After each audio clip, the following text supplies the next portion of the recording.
special headlining set. She's absolutely amazing. She is the host of Queer Mountain. She hosts a wonderful podcast called Near and Queer to My Heart, and she is just my favorite. Please give it up for Amanda G.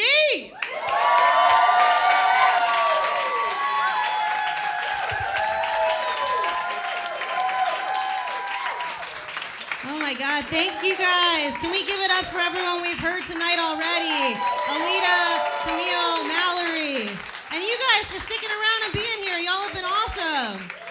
Y'all have been awesome. Thank you all so much for coming out to this. Everyone except Camille, are we drinking? Everyone except Camille. I know it's Wednesday. It's a day that ends in Y. I get to fucking drink. I love drinking so much. I love drinking. I moved to New Orleans specifically to drink. I think it's the greatest city in the world to drink. You got no last call, 24/7, whatever you want. You can take your cup and walk around with it. It's fucking great. It's great, 24/7 here. There's a gas station 3 blocks from my house. At 3 a.m., I'm gonna go buy some vodka. It's fucking great. There's a bar 4 blocks from my house. At 4 a.m., I'm playing trivia. It's not good trivia. It's the same trivia every single night and nobody has ever won. But I'm gonna do it tonight, guys. I'm gonna do it. I'll even tell you the bar, it's D-Max. I'm telling you because I need people on my team. I need to fucking win tonight. It's hard to stay up till 4 a.m. losing at trivia. It's terrible. I love drinking so much. My mom hates that I drink. My mom wants to stop me from drinking so much, of course. So my mom has a plan. She always has a plan. My mom's big plan to stop me from drinking so much is just to tell me how many calories are in every drink. I know, that's not gonna work. It's not gonna work. She's like, that vodka soda, 110 calories. And I'm like, Mom, you don't get it. You don't understand. I'm a lesbian. We don't get fatter. We just get sturdier.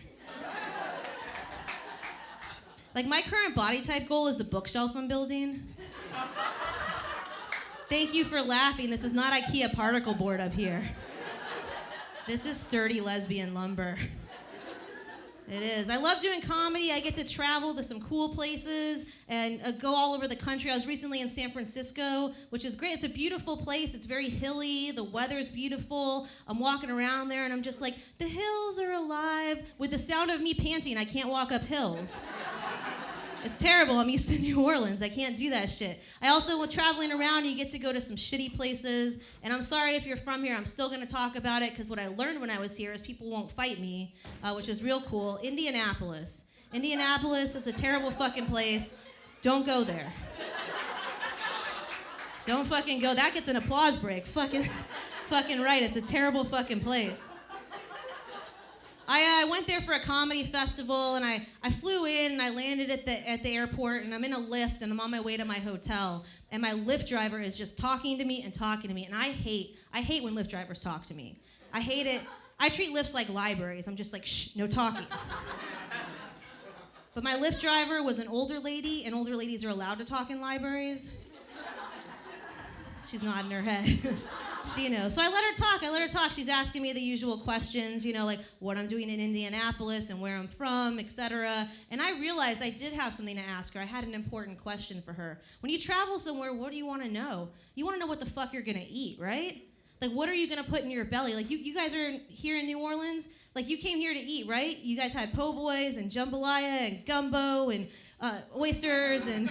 Yeah, you have to weight that down with something. You got crawfish season here. You know what the fuck you're gonna eat in New Orleans. What are you gonna eat in Indianapolis? What is the food of Indianapolis? I didn't fucking know. I didn't know. So I asked my Lyft driver, born and raised in Indianapolis. And this lady tells me Texas Roadhouse.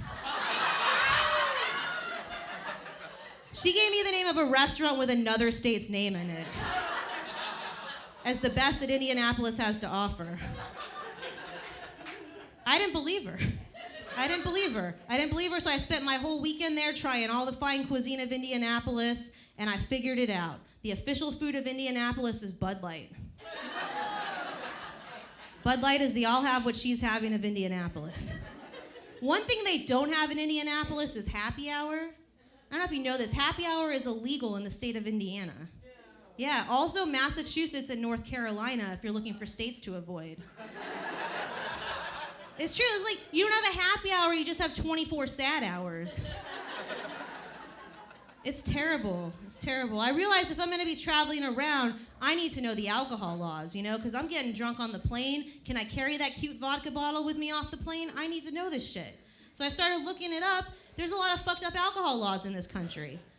There are. I don't know if you know this. If you're in Arkansas and you're between 18 and 21 and you get caught with alcohol, you have to pay a fine and you have to write an essay about alcohol. And that's just what they call college there.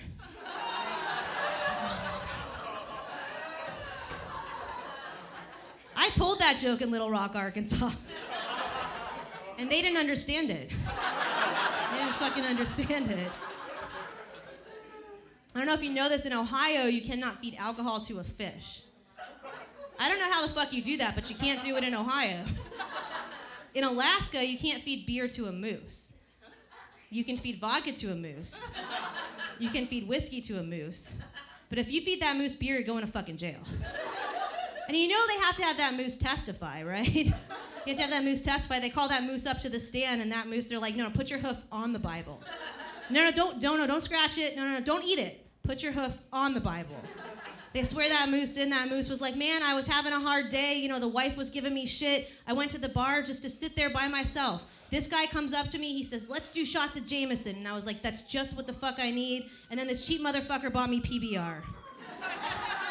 I know the law. I know my rights. I pay my taxes. And the thing is, it's crazy. There's all these. Do you know how hard it is for a law to be made? Do you know what it takes from start to finish? I've seen Schoolhouse Rocks. I know how it works. It is fucking hard to make a law happen. And these laws are crazy. You're making a law where a moose can't have a fucking beer? I'm just saying it. I blame the Republicans. I blame the Republicans. They're distracting us with these laws. Some moose slighted someone, and they're like, he can never have Bud Light again. That's fine. I blame the Republicans. I'm going to say this, though. The Republicans are the divorced dads of America. Because no matter what, they're not getting that house back. Yeah! Drink break! This next sentence won't surprise you. I work at a nonprofit. I work at a nonprofit by day. I make no money because the business I work for doesn't believe in money. And at night, I do free comedy shows and I drink, so I lose money. So in between those times to make actual money, I do Uber Eats. I don't do regular Uber because my car's so junky that they won't let me put you in it. But they'll let me put your food in it. Just think about it. My car's so junky, I have one of those alumni license plate holders, and my school called and they're like, you can't have that. We know it took you a while to save up. You can't have it. You gotta get rid of that shit. I don't like telling people I work at a nonprofit because there's certain people at the minute you say, hey, I work at a nonprofit, they just feel bad for you. They feel sorry. They put their arm around you and they're like, it's okay. It's all right. You're doing God's work. I'm doing God's work? You're telling me God can't do her own fucking job? And not only are you telling me God can't do her own job, you're saying I'm next in line. I'm next in line to do God's work. I don't think so. I don't think so. So I'm thinking, who would be next in line to do God's work if God can't do her job? And I was like, okay, maybe priests or preachers, right? So I pull out the old Google and I look them up, and I was like, oh no, they shouldn't be doing God's work. They shouldn't be around most of the population. No. That was a bad search. Don't do it. Do not do it. I am 35. I'm turning 36 soon. And for me, thank you. I don't mind getting older. I'm not saying 35 is old. I'm not saying that's old. That's just the oldest that I've ever been. And for me, as I get older, I just start getting nostalgic for the past. I start wanting to learn about my family history, where we came from, how I got here. And then I've been seeing all these Ancestry DNA commercials. And have we seen the one with the white lady and all the pottery? Has anybody seen this one? Yeah, we've seen this. This fucking white lady, and she's like, I took my Ancestry DNA test, and I found out I'm 25% Native American, and I can't stop doing pottery. I fucking hate her. If you've seen it, you know what I mean. That pottery's fucking terrible. It's the worst pottery I've ever seen. I was like, did you not watch Ghost like every other white lady? Even the ghost does better pottery. And that ghost isn't even trying to do pottery. That ghost is trying to get laid one last time before he crosses over. I told that joke in like 10 different states, probably like 25 different shows, and when I get to that part, on 3 separate occasions, I've had a white dude sitting like right here. When I get to that part, he goes, truth. Truth. It's every white guy's dream to come back from the dead to get laid one last time. Even if it means doing pottery. Y'all will do that shit while you're alive. I don't want to know what you'll do when you're dead. I don't even want to know. But these commercials get you, like Ancestry DNA, they're so good at it, they're so sappy. You know, this lady, she took a test, and she found out something beautiful about herself. Like, she found her pottery. So I did it. I paid the $100. I took the Ancestry DNA test. The only thing I found out was the answer to the question, how Jewish are you? 93%. 93%. My mom's like, why wasn't it 100? And then she just blamed my dad. Business as usual. It is. I don't believe in meteorology, weather science. I think it's bullshit. They say it's gonna rain, it doesn't rain. They say it's not gonna rain, it rains. We had a parade, they moved it forward, they moved it backwards, because the weather science is wrong. You don't need weather science, it's always gonna be wrong. If you wanna know the weather, you just gotta call my Uncle Chester and ask if his arthritis is acting up. That's the best way to fucking do it. I don't like when it's cold in New Orleans. I don't like when it's cold. I moved here because I thought it was a warm climate. I think cold weather, people get weird when it's cold. They have weird sayings. They say things like, it's colder than a witch's titty. That's a saying. I don't know where it comes from. I didn't make it up. I'll say this, though. As a gay woman, I have suckled many a witch's titty. And I'm going to assure you they're quite warm. They're witches, and that's what they do so well. It is. I'll never forget the moment that I became gay. You know, you never forget this moment. For me, I became gay at birth. Or for you conservatives out there, conception.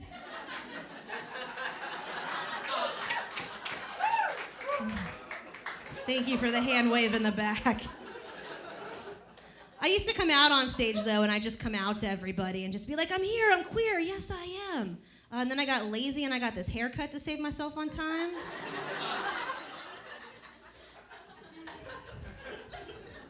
My hairstylist, though, she calls this the J-Law or the Jennifer Lawrence. Yeah, she had this haircut for some Oscars or some shit. I'm like, that's not the J-Law, it's not the Jennifer Lawrence. Like, this is the Dyke do. Like, this is the perfect haircut for eating pussy.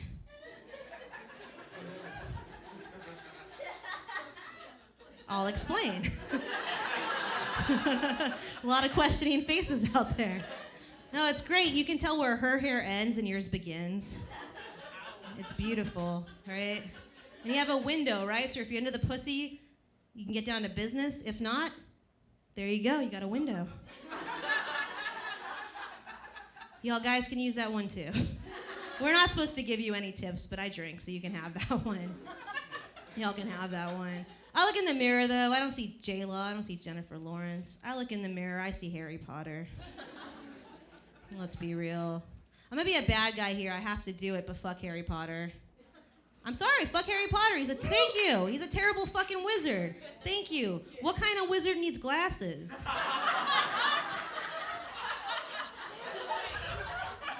It's like, ooh, you couldn't figure out the spell for LASIK? That's a bad fucking wizard. I don't trust that guy. I don't fucking trust him. I had a lot of support in coming out from my friends and family, which was really awesome, especially my parents, which was cool. When I came out to my parents, all my dad said was, he's like, well, that explains the mystery of the missing Playboys. Man. He had all those issues all those years. My brother was just in trouble all the time and really confused. And my mom, ever the Jew, my mom's like, so what you're telling me is when you get married, I get to split the cost of your wedding. I was like, whatever gets you through this conversation. Couldn't see it going that way, didn't predict it, but I'll take it. I'll take it. I came out later, though. I came out after college. I came out after I'd left home. And I feel like by the time I came out, most people in my life already knew, like they'd already figured it out. You know, like from a very young age, I was very strangely drawn to the Home Depot. I thought that's where all the kids spent Saturdays. Just me. And even in high school, all my friends were like, you gotta pick who's cuter, NSYNC or Backstreet Boys. And I was like, fuck that, Spice Girls. Fucking Spice Girls. You got those 5 hot chicks with those accents. They're half naked. They're asking me what I want.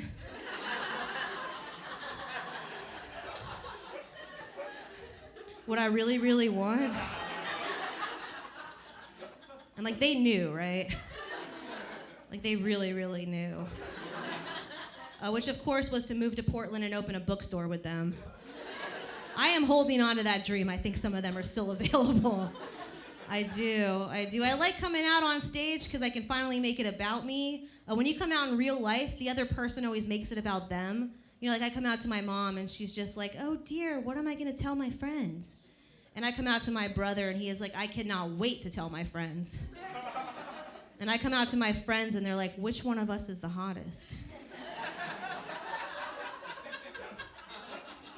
And I look each and every one of them in the eye and I'm like, you are. And then I get to drink a bunch for free. It's real cool. Real cool party trick you could pull out. I like being gay in New Orleans. I think it's the greatest fucking city in the world to be gay. We have so much gay shit here, right? Right? We have Southern Decadence and we have Pride. We have a gay Easter parade.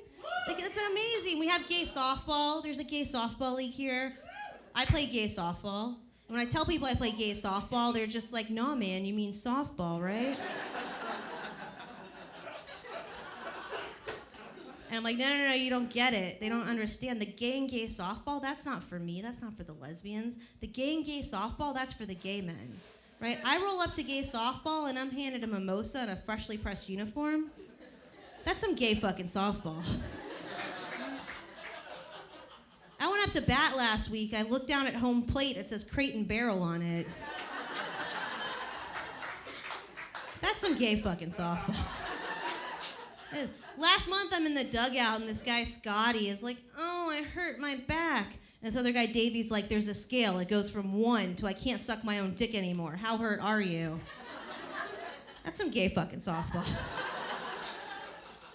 It is. And I don't know if we have any gay men out there. Y'all can shout if you want.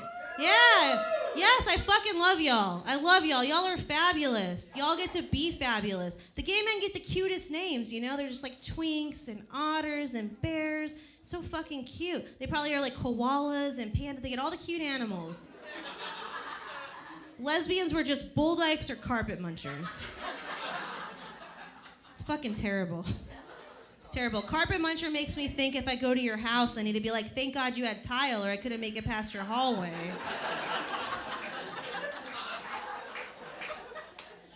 It's a fucking shame.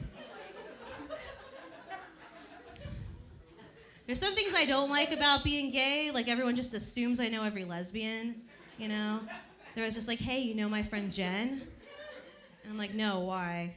They're like, because she's gay. Yeah, lesbian Jen, of course I know her. I also know your dad, Steve, so what does that say? What does that say?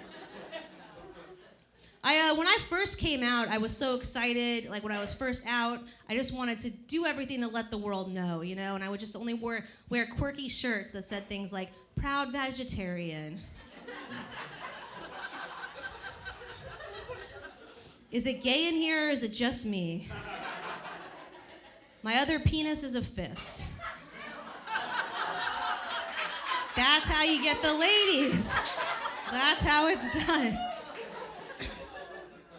One of the first things I did when I got with my first girlfriend is I made a gynecologist appointment. Because I not only wanted to tell someone I'm gay, I wanted to also say I'm getting some. Right? So I get to the gynecologist, and I'm sitting with the nurse, and I'm going through the questionnaire, and we finally get to that question. Are you sexually active? Why, yes, ma'am. Next question. What kind of birth control are you using? Well, it's called Lesbiana. And it is the most effective birth control in the world. I promise you I will not get knocked up. This lady looks at me and she was like, you don't look gay. I didn't have the haircut at the time. I was just like, we can't all be Ellen. Then she's going on, and she's just like, what is it about women? Why would you be attracted to another woman? What is it about women's bodies? And I'm like, what is happening? And then like she was ready for this shit. This lady pulls out from her pocket a picture of her son. Shows me a picture of her son. And she's like, you don't want to date my son? You don't think my son's attractive? What's wrong with my son? And I was like, first of all, lady, do not lead with that picture. Second of all, what the fuck is happening? So I did what any grown-up would do. I went in the lobby and I got my mom. And it was great. My mom came in there and she gave this lady a piece of her mind. And this was a first for me, because this was the first time my mom argued against me dating a Jewish boy. It was a beautiful fucking thing. It was, I love women. I love women so much, but women are complicated. I'll say this, women are complicated. With my last girlfriend, one of the last times I was trying to spark some flames, trying to get the mood going. She's on her way home from work, so I'm like, all right, let's do this. I light some candles, have a little rose petals down, set a little mood music, right? Little Milli Vanilli, right? Because girl, you know it's true. That's how I can tell the age of people in the room.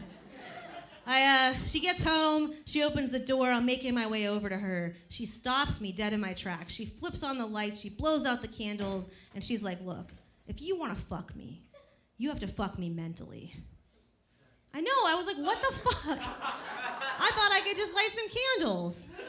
So I was like, okay, all right, you got this, Amanda, you can do this. So I regroup, I come up to her, I walk over to her, I pull her in close, and I lean in, and I whisper in her ear, and I was like, did you know, in 1939, Adolf Hitler was nominated for the Nobel Peace Prize. Because if that doesn't fuck you mentally, I don't know what will. I got nothing else for you. Nothing else. I heard that shit 4 years ago and it's still fucking with my head. But that was not what she wanted to hear. Because she ran out of the room crying, I just wanted you to say I was pretty. Yeah, I missed the boat on that one. We broke up. Spoiler alert, we broke up. It was a hard breakup. It was a hard breakup. I was texting my mom looking for some comfort. I text my mom. I said, hey, Mom, I just got broken up with. And my mom texts me back, and she's like, well, I just lost my Scrabble tournament, so I guess we both had a bad weekend. I was like, yeah, Mom, my heart got stomped on, but you can't pick a consonant to save your life. Same fucking thing. Glad we're relating to each other. I can get married now. It's a thing I can do. Yeah, it's been about 5 years since gay marriage was legalized, and I'm still not married. Still not married. I appreciate having the right to get married, but I'm not gonna lie, dating when marriage was off the table was way easier. Like, I never had the where is this going conversation. It was great. It was great. I'll say this, those straight ladies out there, I love y'all. I love y'all. But I've been a bridesmaid for y'all so many fucking times. So many times. I have so many expensive dresses in my closet that clearly I'm never going to wear again. So I'm so excited for you straight ladies to line your closets with flannel and Birkenstocks. It's going to be fucking great. It's gonna be great. It's 2019. It's 2019. You want to commit to someone? Marriage isn't the way to do it. It's not. We know divorced people. You might be a divorced person. Britney Spears. Yeah, people are pointing at each other right now. That's it. It's not the way you commit. Britney Spears went to Vegas, got married, was like, oh, it was the bright lights of Vegas. 3 days later, it's annulled. Some of us don't even remember that. That's how quick that marriage was. You want to commit to someone in 2019? Here's what you do. You buy a fucking house with them. Buy a house with them. That bank has you locked in at least 30 years, depending on your credit. I don't fucking judge. I don't judge. I say this, I bought a house with my ex. I get it. Luckily, it was a 2-unit. We call it a double here. So when we broke up, she moved upstairs, and I stayed downstairs. So she and her new girlfriend invited me and my girlfriend over for dinner next week. Yeah, there's going to be a dinner next week. That's my ex-girlfriend, her current girlfriend, me, and my current girlfriend. So I'm pretty sure we're starting a coven. Pretty sure that's what's happening. So if you see a cloud of smoke 2 miles that way on Tuesday, that's us. And it'll explain this weird mole that keeps growing. When you live with somebody and you break up, you have to do the division of the stuff, you know? She came over the other day and we were dividing up all the stuff. We're dividing up the furniture and the kitchenware. And we finally get to the sex toys, right? And she was like, I want to keep them. I was like, you can have them, right? You can have them. Call me old-fashioned, but with my new lady, I want to offer her a fresh dick. Because one beautiful thing about being a lesbian, I get to pick my dick. I get that shit custom made if I want to. I can pick the size, the color, the mood. It's great. It's like Subway. You get up to a foot long any way you like it. And if that's not her thing, that's cool. I'm always down to eat fresh. Jared made those Subway jokes real weird, but I'm still gonna tell him. I'm still gonna fucking tell him. I've lived in New Orleans now about a decade, but I'm originally from Los Angeles. Thank you. Los Angeles is a fucking terrible place to grow up. It's terrible. It fucks with your head. It messes with your psyche. Like the other day, I was meeting my friend for drinks for happy hour, and I'm on my way to happy hour, and my friend texts me, and she's like, I can't make it. I have a stomach bug. I've been shitting and puking all day. And I text her back, and I was like, just imagine how thin you're going to be at the end of that. That's what LA does to you, man. I'm always scared about going back, though. I've gained 60 pounds since I moved to New Orleans, so I'm always really nervous about going back because I'm scared they're not going to let me back in. I don't know if you know this, but when you get into LAX to the airport there, if you don't have a California ID, they send you to another line. And there's a scale there. And you're like, nah, man, I already weighed my luggage. And they're like, no, that's for you. My mom heard me tell that joke, and she was like, instead of saying 60 pounds, is there any way you could say 50 pounds? And it's like, that's the difference between New Orleans and LA. In New Orleans, you gained 10 pounds, you had a good Mardi Gras, right? In LA, that shit's a cry for help. It's a cry for help. We got any cat ladies out there? Yes, thank you for leaving your houses. Thank you. I'm not making fun, it's a tough decision, but don't worry. Your cat's in the same place, licking the same place. I get it, I'm a cat lady, I get it, I have 3 cats. I love my little babies. I would do anything for them. My oldest cat needed dental work, fucking $700 to get my cat's teeth fixed. $700 for my cat's teeth, and I fucking paid it. My best buddy's like, isn't it only $50 to put them down? I know, I would never do that. I'm a lesbian, sometimes they're all I have. Sometimes they're all I have. My girlfriend and I just adopted our youngest cat. His name's Earl. He has 1 eye. He's super cute, little black cat. And our middle cat, Sophia, she also has 1 eye. And then we got the oldest cat lording over them with the 2 eyes. So we're going to review this. I have 3 cats with 4 eyes. So I'm pretty sure I'm starting a coven. Pretty sure that's what's happening. I do have a girlfriend, and she's here. So can we give it up for her real quick? Yeah. She's beautiful and she's gorgeous. And I know she's beautiful and gorgeous because I get to wake up next to her every day. Thank you for helping me get laid tonight. Thank you. I also know she's beautiful and gorgeous because straight guys at bars like to tell me all the fucking time. They always come up to me and they're just like, man, how'd you do it? How'd you get a chick so hot? What's your secret? And I'm like, I don't know, dude. Like, eye contact and respect.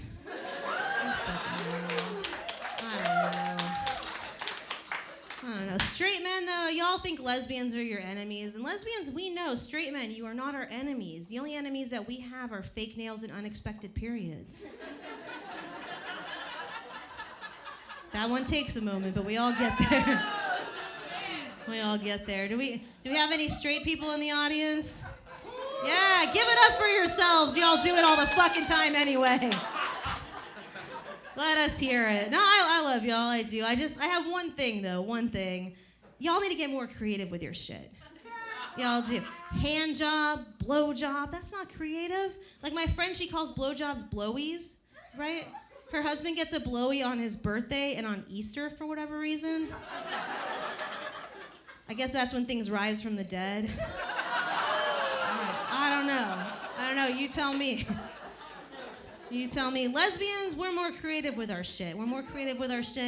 We'll call it like Watergate or like 9/11. Because a lesbian hand job is an inside job. Have we heard of scissoring? Yeah. She takes her junk out here and I take my junk out here. We just mash it together until a non-baby happens. That's what you think we do all fucking day? We do.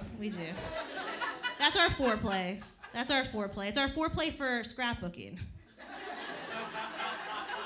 And scrapbooking is just scrapbooking. Nothing makes those pictures stick better to those pages than Lady Cum. All right, that's my time. Thank you all so much. Thank y'all. Thank you. Thank you for being